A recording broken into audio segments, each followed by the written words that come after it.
Hey, good afternoon, everyone. How are you doing? Good morning, good evening. All right, how are you doing this beautiful morning, or afternoon, or evening? I don't know when you will be watching this, and if you're you're going to be catching the replay.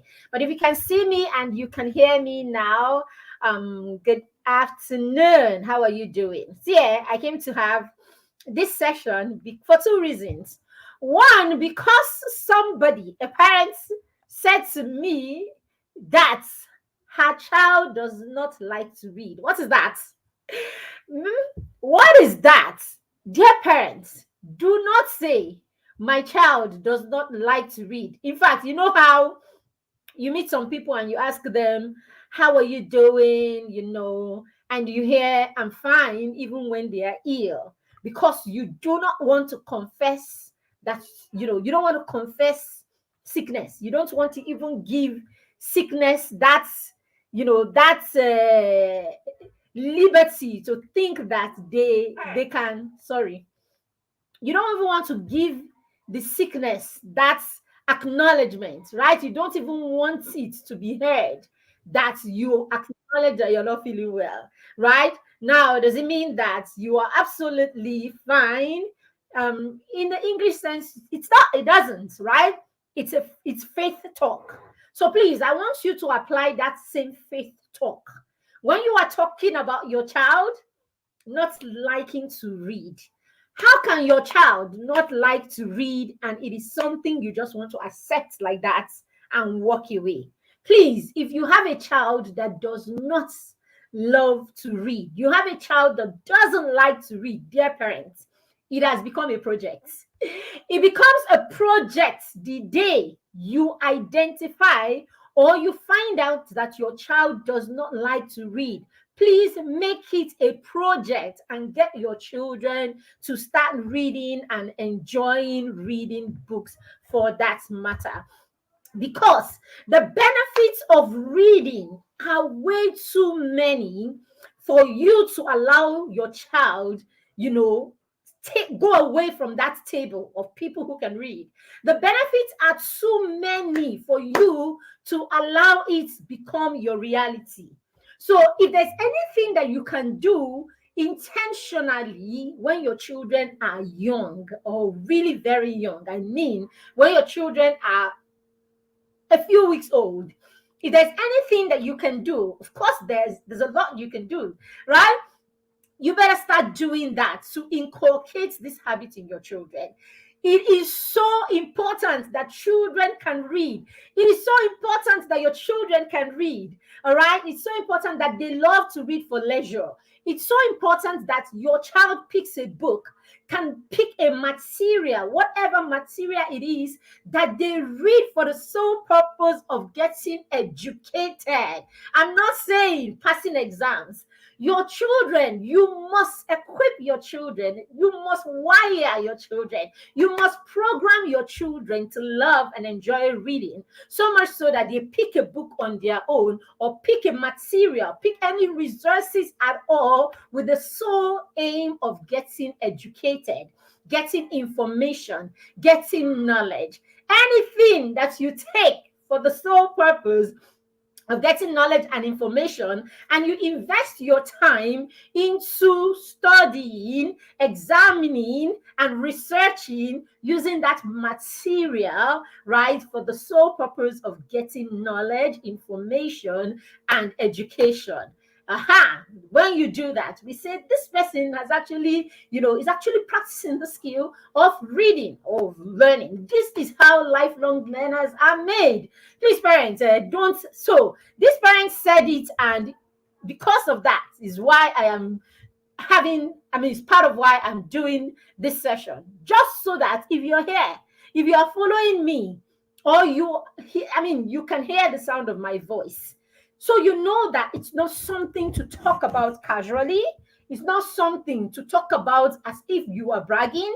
It's not like saying my child does not like beans, my child likes only rice. It's not like saying my child prefers pizza to pasta. It's not like that. It's not, it doesn't belong there at all. It is my child is handicapped because my child does not, already understand why they need this skill. So when you look at it that way as an handicap, my child is handicapped because they don't understand the importance of this skill, and so it has become a goal for me to help them understand why. Let me share with you two reasons that your children, I've been talking about this for the longest. In fact, I just finished a 30-day book challenge with children between 0 and 13. Okay, in the month of August, from the 1st to the 30th of August, I had about 150 children with me learning, enjoying, doing activities that promote a love for reading, enjoying themselves, having a fantastic time reading. So yes, everybody can enjoy reading. We got 6-month-old and 1-year-old and 2-year-old children reading and loving it. So why won't your 8-year-old, your preteen, why won't your school age children, your 8-year-old, your 7-year-old, your 6-year-old, or your 12, 13-year-old, why would they not cultivate this habit and get this habit, into their system? Yes, get into their system. Okay.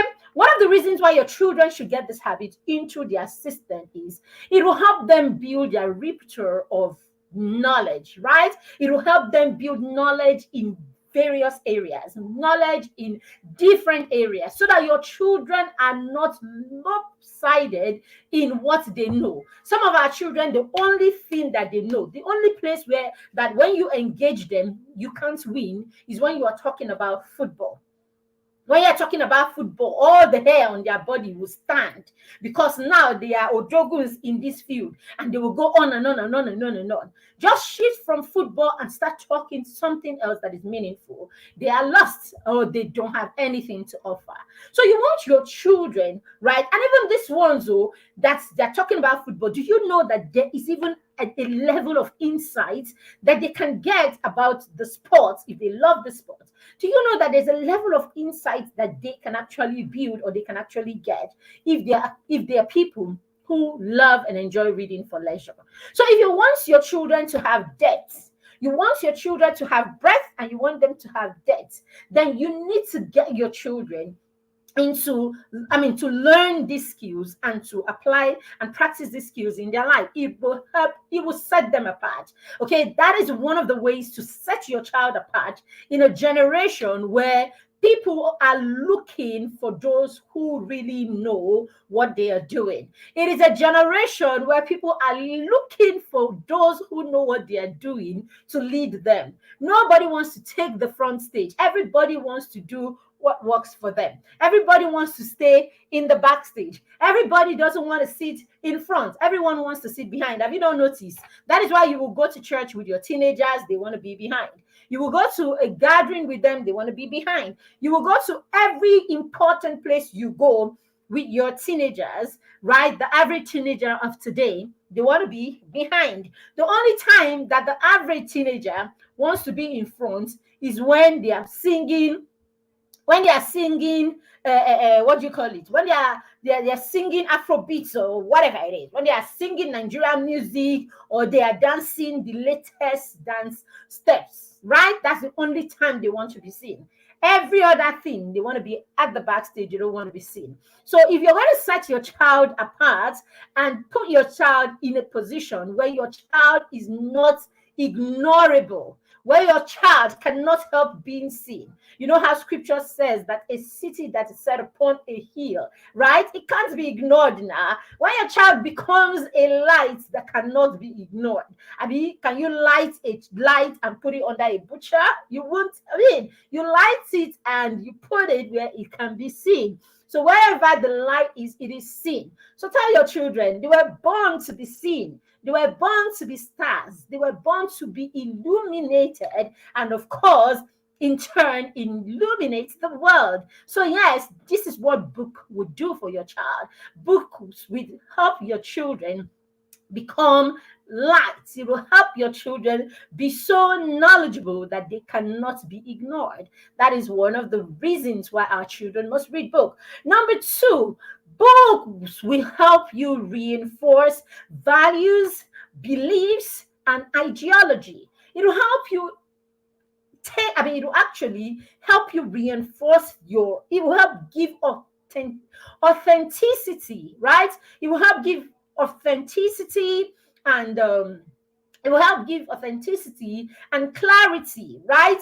Believability, to your values, your ideology, your beliefs, and all of that. If you want your children to relate to your values, you want them to relate to your values, you want them to understand your convictions, your perspective to different things in life, then books will help you do the job. Because all you need to do is get a book that is in line with what you believe.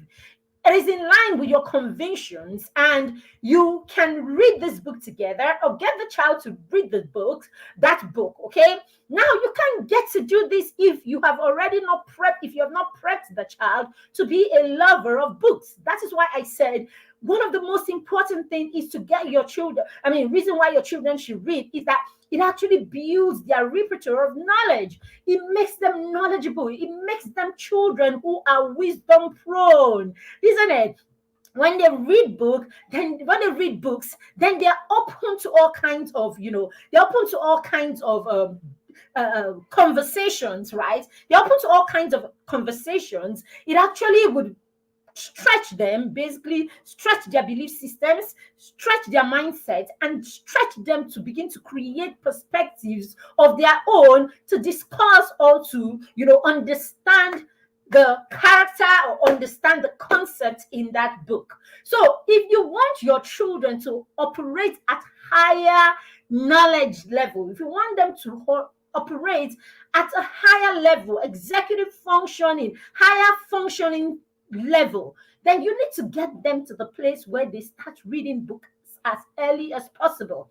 If you get your children to start reading right from when they are 2 and 3, I promise you, by the time your child is 8, you will have conversations around a book, and your child will have their own perspective and can bring their own perspectives to the character, the concept, the events, and the experiences in that book. But when you do not introduce your children to books, by the time your children are 8 and 10, they will be reading so lower level books that they cannot even have conversations. They can't even analyze the characters in the book. They can't, because they will be operating at a baby level, even as readers. Today we have readers who are 10 and 12-year-olds who are operating at a 3-year-old level of reading. You have your 14-year-olds that are still going about with diary or all the wimpiness, right? They're still reading books that can't even spark conversations, or can't even expose them to solving problems, or they cannot even help them see problems, discuss the problems, and solve the problems. So these are the issues. So you want to pass down your convictions, your ideology, your perspective, basically your convictions, because your convictions will carry your values, your perspective on issues, your ideology, and all of that. If you want to do that, then books are your friends. Okay, and this is why we create the books that we create. So recently I wrote 2 amazing books, 2 super amazing books, I dare say. All right. Destined for Greatness and Wisdom Stories for Champions. Now, these books are out and they are ready for you to start getting your copies and pick up your copies, and all of that if you have pre-ordered the books. If you have not pre-ordered the books, we have books. Shop is open. You can go ahead and get your copies of the books, all right? They are such amazing resources that you want to digest with your children. So these are books that your children can read all by themselves. Your 7-year-olds can read this by themselves. Even your 7-year-olds and your 7-year-olds through 13 can actually read these books on their own, and understand and build, develop perspective, get wiser, become inspired, begin to think more about themselves, and get ready to unleash their potential, just because the books will trigger them to see themselves as more and see themselves as capable. And we have put together great models that your children can model after, in the book, in one of the books, So they are such amazing materials that the children can read on their own. Or better still, you can read together. All right, the children can actually read. You can actually read, do body reading together. It's such an amazing bonding. They are such amazing bonding tools. Okay, that's one of the biggest goal for us when we write. We want to create materials that can be bonding tools for parents and their children. We want to help you build relationships between you and your children. We want to help you get a channel to transfer your legacy and transfer your convictions to your children just by reading a book together and sharing perspectives on the books that you read. So yes, we want to introduce to you our first book, Destined for Greatness. So that's Destined for Greatness, an amazing book. Okay. It said Destined for Greatness is a resourceful manual for young adolescents who want to be intentional about their lives as they take steps towards becoming resourceful teenagers. It offers examples of great men and women of African origin whose lives model good character, resourcefulness, love for humanity, purpose, and impact. This book is a guide for young readers to understand the qualities that lead to greatness and be inspired to cultivate these traits in their own lives. See, I wrote a book. I wrote a book for your children. I wrote this book to transform your child. Okay. All right. So I will read just one part of the book for you. So as a little girl, I stood on the streets in Lagos with thousands of other Nigerians waiting eagerly to see a hero. He had become one of the greatest men in Africa's history. We had heard his story, a story of bravery, courage, and the sacrifice he made for his people's freedom. I didn't fully understand what he did then, but I knew he was a great man. Plus, anyone who could make my brother stand still for that long had to be pretty special. I'm not sure how long I stood on the long stretch of Mobolaji Bank Anthony Way with my brothers and the other children from our neighborhood. But I'll never forget the cheering that filled the air. It announced the arrival of Madiba of Africa, Nelson Rolihlahla Mandela. Okay, my feet felt like jelly that day, but hearing the cheers made me forget all about it. We joined in the cheering as the escort vehicles and the convertible in which he stood, smiling and waving, passed by. Nigerians had come out to honor a true African icon for his sacrifice and struggle for the people of South Africa. I tried waving as hard as I could, just in case he could spot me in the crowd. I thought, what if I wave big? If I wave big enough, maybe he will remember me forever. As I walked home with my brothers and our neighbors, when all the clapping and cheering were over, I knew one thing for sure. I knew that I was going to do everything to make sure I was a blessing to others. When I talked to my dad about it, he told me that it is what God wants for all of us to fulfill the purposes that we were created for. As you flip through the pages of this book, pay attention to the stories of the young people like you who are being intentional about living good lives and using the gifts that they have to be a blessing to others. Also, pay attention to the great icons whose lives inspire these young children. Perhaps you will find someone who inspires you as well. Someone whose good work and way of life you may want to follow. And who knows, maybe one day people will be cheering for you too. Just remember to smile and wave back. Okay, these stories are about great men and women from Africa who used their voices and the gifts that God gave them to fulfill their purposes and solve problems in their communities, nations, and the world. They are a great example for you as you seek to live your purpose and be everything that God has created you to be.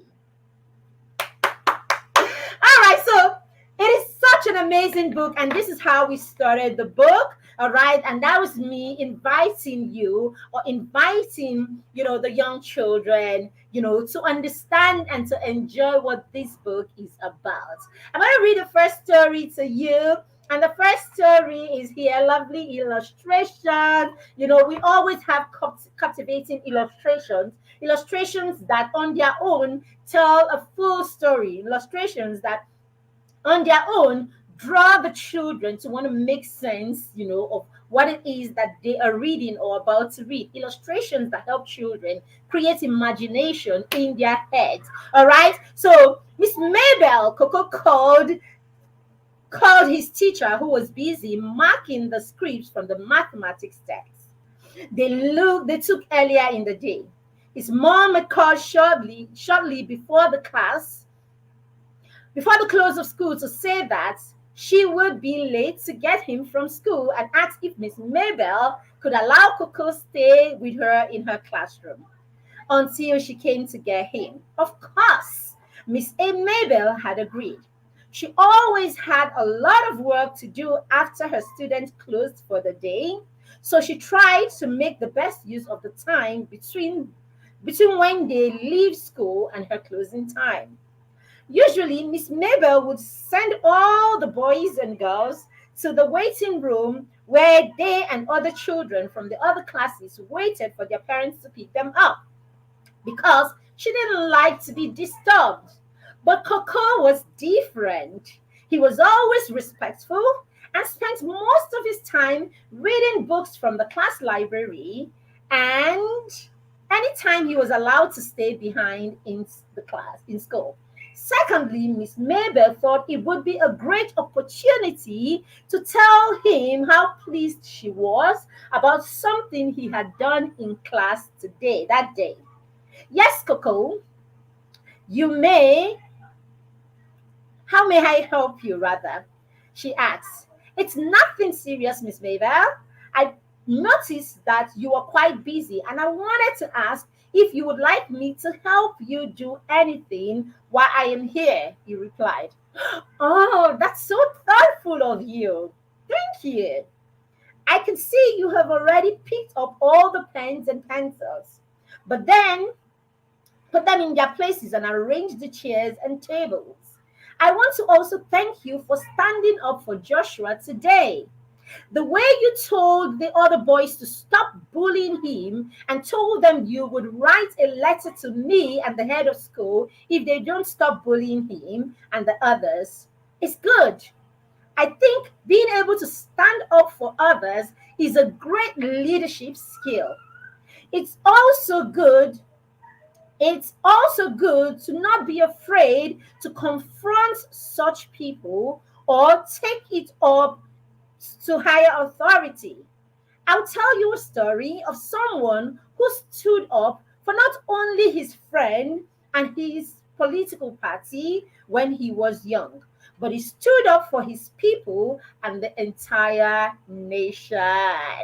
What story do you think Miss Coco is about to tell? Miss Mabel is about to tell Coco. And so Miss Mabel jumps into a story. Once upon a time in a small village in. All right, I'm going to stop here. So the stories of these books in this book are so exciting. So if you can read from, if you followed me from the beginning, you will see, okay, how the stories are relatable. The children can relate to the fact that school closes and they have to go to a common place to wait for their parents and all of that. And sometimes they have to stay back in class. So the stories are created for the children to relate to the story. And then the story buttresses traits that our children should actually imbibe. When they read this book, they begin to copy some of these traits and apply it in their own lives also. And then gradually and in a very sweet manner, the children get to learn about special icons, right? Right from their own experience, they are taken into the experiences of other people who have shown similar traits that can inspire them to want to be more. So this is what the stories are about, and you want to get a copy for your child. You want to get a copy of Destined for Greatness. It's such an amazing book for your 7-year plus. And then the other one is Wisdom Stories for Champions.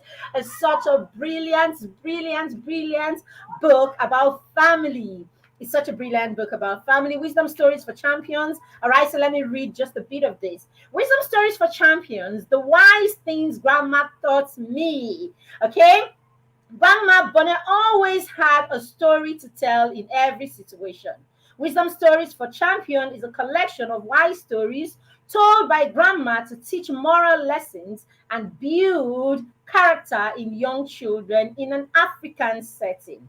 This book is designed to be a great conversation starter for parents and teachers, using engaging tales to impact valuable life lessons and wisdom to young children. It's such a beautiful, book of so many wisdom, All right, hello, boys and girls. All right, so I wrote a note to the children. Hello, boys and girls. I'm glad that you have this book in your hands right now, because you are about to get wiser and more confident.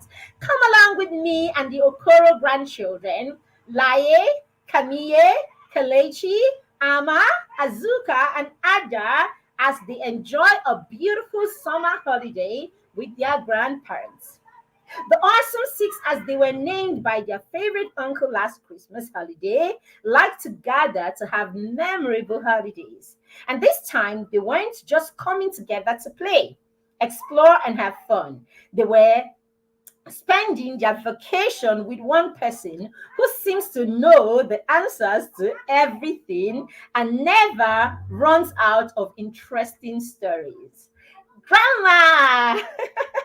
It is Grandpa's 80th birthday, and Grandma wants the entire family to gather and have a grand celebration.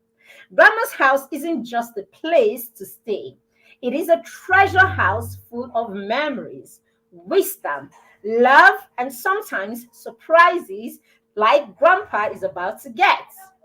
She's also not like other grown-ups. She has a story for everything. So get ready for a great time at Grandma's house.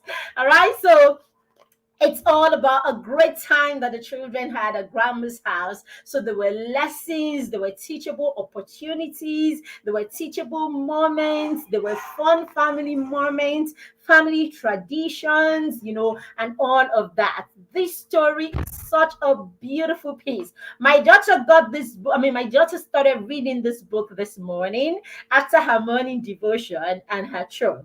She got into reading this book, and I practically had to force her to drop it to go and have a bath. Like, what is wrong with you? She read and kept on reading, and she was like, Mommy, this is so awesome. Mommy, this is so awesome. So I tell you, your child will love this book. And, they can read this book as children. They can read this book and, on their own. But it's even more, amazing if you can read these amazing books together with your children. Share your perspective as they read. It will allow you open up your family traditions, pass down legacies, talk about your values, talk about growing up, talk about what you want your children to see your family. It will even spur you to probably have that vacation where they get to meet their cousins and have fun time together. The children can begin to create their own stories also with their family members. It will make them ask you about grandma and grandpa, and if they could spend time with their grandparents. So it's such an amazing, these two books are such amazing books, and you want to get your copies. All right, so more than just the books, Okay, if you can get copies of these books between now and Friday, we have a robust masterclass for children. We call it a set to excel in school masterclass. Is a back to school masterclass for young children and preteens, your children between 7 and 13. All right, your 7 to 13 year olds can come for this masterclass for free. We want to prep them for school. We want to prep them for the school year. Like, as you are taking over, I mean, as a parent, as I hope by now you are already, taking over, you're winning the school year already, in at your altar. As you are doing that, and you're also preparing your back to school knowledge, equipping yourself, on what to expect from the school and all of that. The children need to equip themselves too. The children need to know what to do too. The children need to know how to make the best of the school year. And so we want to do that with you, I mean, for you, with them. Okay, so whatever it is you're saying to them, we want to reinforce it, and we want to put it in a structured way that the children will see that it's not just you advising and just talking as usual. It is serious matter, and it is something that should be, looked at with seriousness. So that's what we want to do. All right, so just grab your copies of this amazing book, and your children can be a part of this for free. Yes, they can be a part of this for free. The cost ordinarily is worth 5,000 naira, but no, you can come for free, and you can get this for just 8,000. 4,000 for each of the books, and you get them both for 8,000, and your child gets freebies worth 5,000. And that's not all. Your child gets this course. You get a guide that is worth 3,500 naira. In that guide, the How Can I Teach My Child to Study Independent guide. So you get to learn how to help your child study independently. All right. In that, no matter, I mean, even if they are 4 and 5, you get to help them start honing that skill where they can study on their own. And then you also get our back to school. All right. You get our back to school guide also, so that you know what to do as you send your children back to school and in the first few weeks of school. All right, so I've packaged all these amazing things, just because you are that special, and because the children are that special, right? Just because the children are that special. And so we want you to have all that they need to get all, I mean, to be equipped basically for the school year, to be equipped to navigate through life, to be equipped to build themselves, and be everything that God has created them to be. So if you like to get your copies of the books, okay, just check in the comments. It's scrolling right now on your screen. Just go ahead and take grab a screenshot of your screen. Okay, and you will also get it in the comment section or in the description on YouTube. Okay, and you can use that information to get your copies of the book and get the children in the class and get all these amazing guides. I'm so excited about these books. I can't wait to review them with the children in the mastermind circle and every child that wants to talk about it with me. Thank you very much for joining me. Thank you. If you're catching the replay, say hi to me. I want to say hi to you too. All right. Have a fantastic rest of the day. Toodles. Bye. I'm so excited. You can tell, right? I'm excited. I'm excited when I have put an amazing resource, or when I put amazing resources there to be a blessing to young people. I am excited.